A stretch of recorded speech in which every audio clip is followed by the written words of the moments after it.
Hello, I'm Laura Belinsky and welcome to What's On. In tonight's programme we'll be speaking with Sheffield social enterprise Youth Discovery Ventures, who work to empower young people and provide them with exciting opportunities in their local area and beyond. We also popped down to Sheffield Cathedral to see the Artisan Market at the weekend to check out the best in local food, crafts and music. So before all that, it's time to fill you in on what's happening in music this week in our lovely city.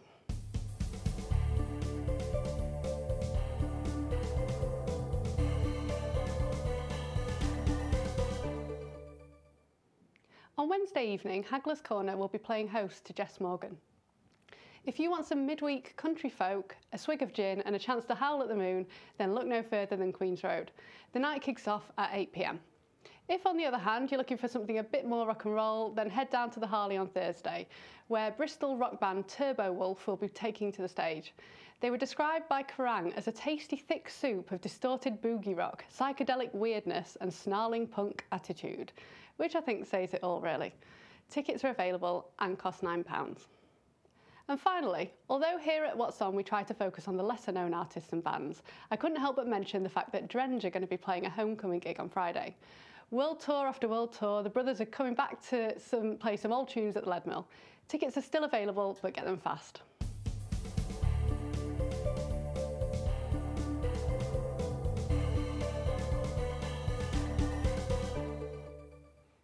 Okay, so plenty to get excited about with music this week. Let's see how arts and culture are doing.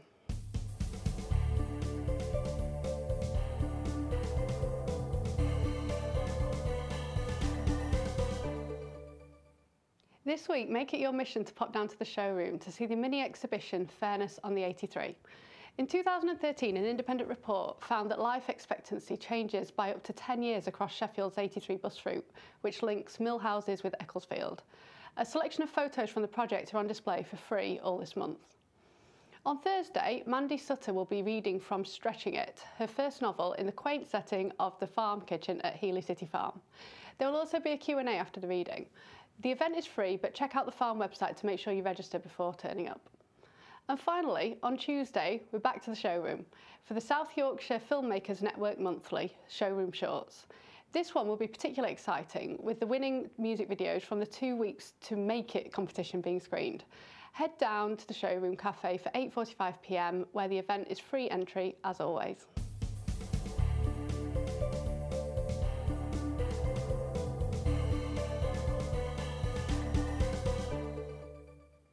Fantastic stuff happening in the city this week. It's so exciting to know that whatever day of the week it is, there's always something interesting happening. Now let's take a look at the Sheffield Artisan Market, which took place over the weekend in the city centre.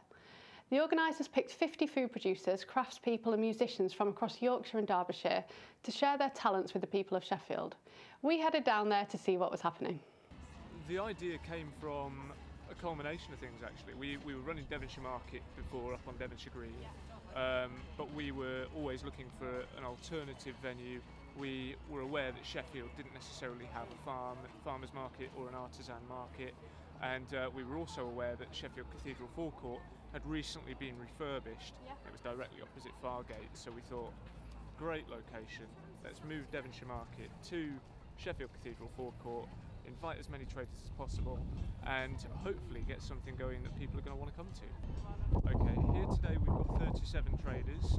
They are all handmade artisan producers from across Yorkshire and Derbyshire. We recruited them because we've got a huge database of traders, and we basically selected the best ones. We could have up to 50 traders here with us, but we chose not to accept everybody. Yeah, we've been a bit selective. Okay, lovely, that's great. Quality, not quantity. Exactly. Brilliant. And how often is the market going to be running? Because it's not just a one-off, is it? No, we're initially running it on a 3-month trial period, so we're running it today, May the 9th and June the 11th. Yeah, 11th, I'll double check that. So yeah, we've got those 3 dates 100% confirmed, but then we're looking to keep it going on the second Saturday of every month, right the way up until November, subject to the availability of the forecourt.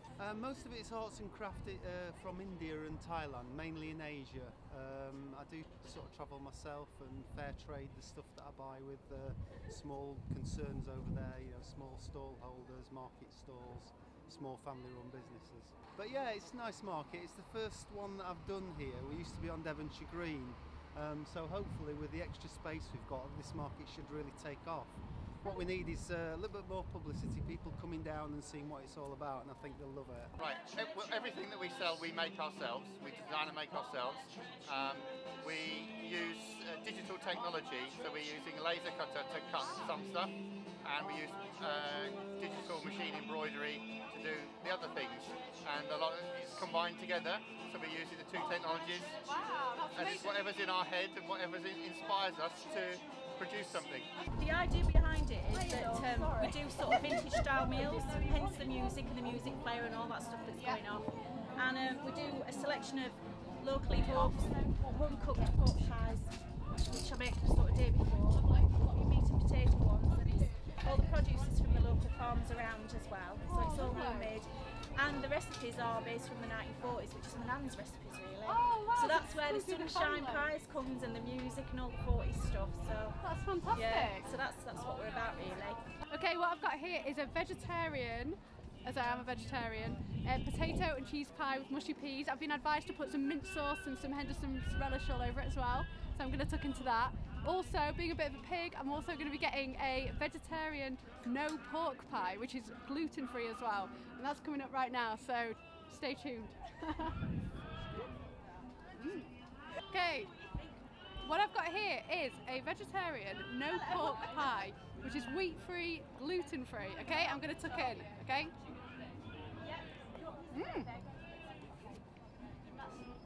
That is delicious. Really good. Loads of herbs. Pastry's nice and soft. Delicious.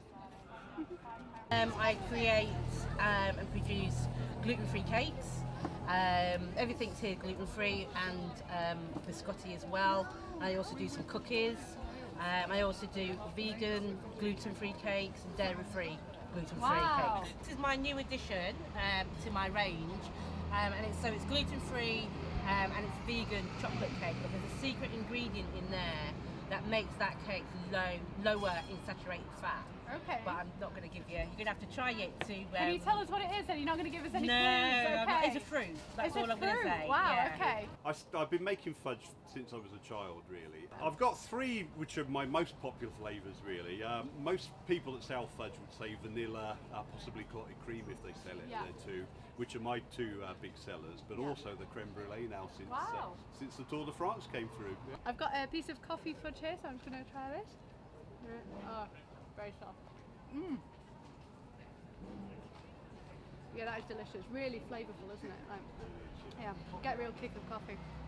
That is absolutely delicious. Thank you very, very much for speaking to it. Wow, I can still smell the food now. It was so good. If you didn't manage to get down there over the weekend, then don't worry. The organisers have promised that the Artisan Market will be running every second Saturday in the month until November. So you've got plenty of time to make sure you head on down. Now on tonight's programme, let's see what's happening in the world of sport.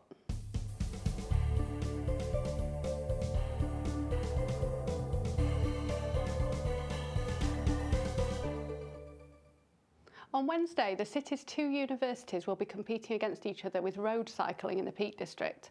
This is all part of the fiercely fought varsity competition, which sees Uni and Hallam go head-to-head in all areas of sport. Now, to all those people who have seen trampolining on TV and thought that it looks like a good laugh, this is your chance to shine. On Friday, Goodwin Sports Centre are holding the Big Bounce from 8 AM until 8 PM. Everyone is invited to join in, and tickets range from £2 to £4, and some of the proceeds will go towards supporting Bluebell Wood. And finally, next weekend sees the English Institute of Sport host the Senior Beasley British Championships. All of the UK's top fencers will be there in support, so you'll have a chance to meet some Olympic stars. The event starts at 8:30 AM, so no Sunday lie-in for fencing fans, I'm afraid.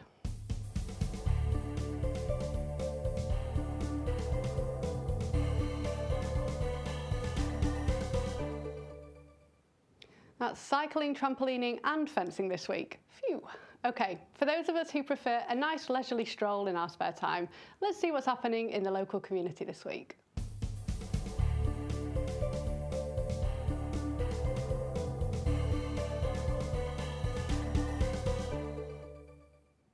There's still time tonight to grab your coat and leg it down to the Quaker Meeting House. This evening sees the Sheffield Feminist Network hold a meeting with guest speaker Dr Maggie Wykes, who will be reporting on the findings from a survey on everyday sexism in South Yorkshire. The meeting starts at 7:15 p.m. tonight. Start sorting through your old clothes this evening, because on Saturday, Common Thread are hosting a clothing exchange. Pay £3 to enter the event and swap your old clothes with everyone else's old clothes. A great chance to meet people, try stuff on and leave with some free shopping. The event is taking place at Highfield Trinity from noon until 4 p.m. On Sunday, pop along with the kids to the 999 Fun Day on the moor. The emergency services will be out in force with loads of fire engines from past and present. Demonstrations and safety talks will be plentiful, and there is also a bouncy castle and a maze.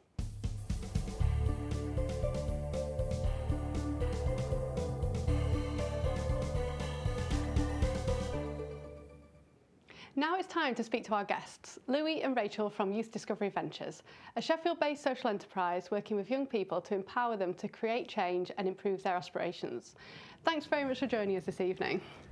So, first of all, let's have a quick chat more generally about what Youth Discovery Ventures actually does. So Youth Discovery Ventures is a social enterprise. We're based in Sharrow in Sheffield, and we work with young people usually up until the age of about 30, supporting them to get more active in their community through leadership programs, volunteering and social action projects. That's brilliant, really exciting. And so can you tell me a little bit about the work you've done so far, the projects you've done so far with YDV? So we have lots of different projects going on at the minute. We're actually gearing up ready for the summer. We have a summer events packages that we offer out to lots of community events. Yeah. Last year we were really busy with the Tour de France coming to Sheffield. That was a really big thing, wasn't it? Yeah. We were working with Regather Cooperative on that and delivered loads of bike decoration workshops across the city. That was really exciting. And then at the end we had a decorated bike parade as well. So that was great. And then we've also got projects called Lead the Change, which is an enterprise support programme. And we've also been out and about gallivanting over Europe recently. Wow, that sounds really exciting. Okay, let's dig into those last two a little bit more. So tell me about Lead the Change. How can, firstly, what is it, and how can Sheffield people get involved with it? So Lead the Change is based in Sheffield, and it's for individuals from the age of 16 up to develop a new social venture. Okay. So it could be a social enterprise or it could be a project in a local community. Mm-hmm. So it's something that will address an issue in their community, something that's not been done before, a new idea, and from not a group that's already constituted. So supporting new people in, okay. And brilliant. It's for the next 2 years as well, so we're looking to provide funding and mentoring and other sort of support for people to really develop their ideas. Brilliant. So what kind of funding and support do they get then? Say if sort of a new person comes along, what kind of things can they expect to receive? So initially they can apply for £500. Okay, yeah. To really bring the idea to life, to test trade, to put on events, for example. And there is the opportunity to get more funding. Yeah, we've had a couple of awards been successful so far. Okay, yeah. One of them is actually Common Thread, who've got their event coming up at the weekend. Yeah, we just mentioned that, haven't we? Yeah, excellent. So that's is it Jessica from? Yeah. That's brilliant. Yeah, so that's already one success story there. Yeah. So we've been working really closely with them to look at their sustainability, how they're going to continue more in the future, develop their business plan as well. Oh, so fantastic. It's a really great venture. Yeah. So it's kind of workshops and skills, and someone to just bounce ideas off and discuss things with, and obviously funding as well to. That's really exciting. Yeah, Great. You can get up to £1,000, but most awards are going to be around £500. Yeah. Brilliant. And what about Romania then? Because I know you've been there quite recently on a sort of youth exchange programme. Tell me a little bit more about that. So Rachel and I have both taken a group each to Iași in Romania. Okay. So in total that's 10 people, and the vast majority are from Sheffield. In fact, I think 8 out of 10 are from Sheffield. Wow, that's brilliant. It's such a good opportunity. It was fantastic. It was amazing to go to Romania to work with Romanian NGOs and charities, and from other parts of Europe as well. Yeah. So we were looking at social entrepreneurship and sustainability, and it was great. That's brilliant. So, what kind of people from Sheffield went? Was it just anyone, or what was it? It was young people, aged 18 to 30. Yeah. Some of them were even lucky enough to be sponsored by local businesses to be able to go as well, from Element as well. And it was to be able to take young people, get them kind of meeting people from other European cultures. Sometimes there's a lot of negativity around Europe, and especially European Union, in terms of what's it doing for us? Is it just taking money away from the UK? But this was a real example of the benefit of the EU and the different opportunities that it offers to young people. We're working with other young people from Estonia, Turkey, Sweden and Romania. So it was lots of different cultures, and it was really great to get people from Sheffield interacting with them. That's fantastic. Yeah, it's such a good opportunity to be available to people in Sheffield. So very quickly now, just tell me quickly about anything in the future that you've got. Have you got any more exchanges or anything? We're hoping to have some more exchanges in the future, certainly. Hopefully hosting some of the people we're working with later this year, and there'll be more information about that soon, funding pending. But we've also got the Lead the Change programme will be continuing for the next year and a half. Brilliant. So anyone who has ideas that they need help developing, they can get in contact with us. Lovely, so that's ongoing, fantastic. So to keep up to date with Youth Discovery Ventures and for full information about how you can get involved with all their work, follow them on Facebook and check out their website, which is youthdiscoveryventures.co.uk.